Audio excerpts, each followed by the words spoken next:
Over the weekend, President Trump agreed to extend the deadline for trade negotiations with the European Union to July 9, following a very nice call with European Commission President Ursula von der Leyen. She just called me, as you know, and she asked for an extension on the June 1st date.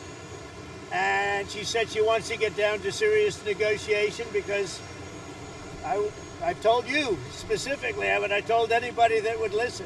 They have to do that. And we had a very nice call, and I agreed to move it. I believe June 9th would be, July 9th would be the date. That was the date she requested. That decision to move the date and extend the deadline came after Trump had threatened to impose a 50% tariff on EU goods by June 1 due to frustration over the pace of talks. The EU, which exported over $600 billion in goods to the U.S. last year, has expressed readiness to advance discussions swiftly. While Trump argues that tariffs protect American jobs and manufacturing, economists warn they could lead to higher consumer prices and global economic instability. Joining us now, Steve Moore, Distinguished Fellow in Economics at the Heritage Foundation and co-author of Trumponomics, among other excellent reads. Steve, it's good to have you back. Talk about this latest extension and this back and forth between the U.S. and the EU. Is the EU serious this time? Oh, Chanel, great to be with you. Thanks for having me again. This was a big breakthrough for Trump. He's had a good week. We got the tax bill through the House, and that means we're all well on the way for our big, beautiful tax bill. And then a few days later, we get this news that the Europeans are, basically ready to negotiate. And this is a good sign for Trump. He already got the UK and he's already got China agreeing to trade deals. And now if he can get Europe, then I think you'll just see a cascade of other countries doing the same thing. We don't know exactly what the Europeans are willing to give, but I have to tell you right now, it's not a level playing field. The Europeans have much higher tariffs than we do.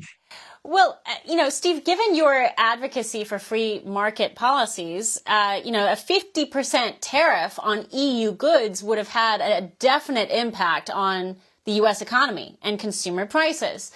But at the same time, it would have probably devastated the Europeans even more.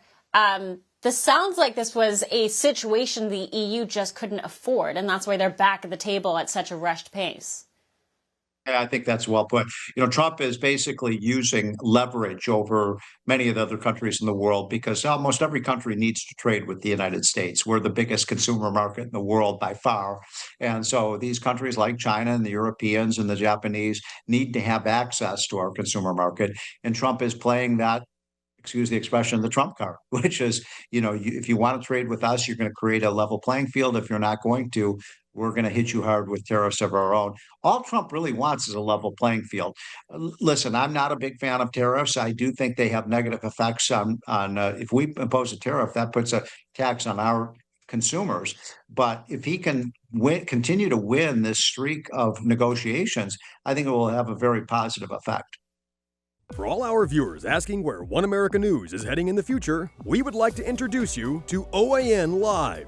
OAN Live is the best way to stay up to date on all of the hard-hitting, straight-shooting, national and international headlines. And the best part is, OAN Live is only $4.99 per month. All the credible, honest, unbiased reporting One America News offers at a fraction of the cost of cable. Just go to OANN.com to easily sign up for OAN Live and stay informed.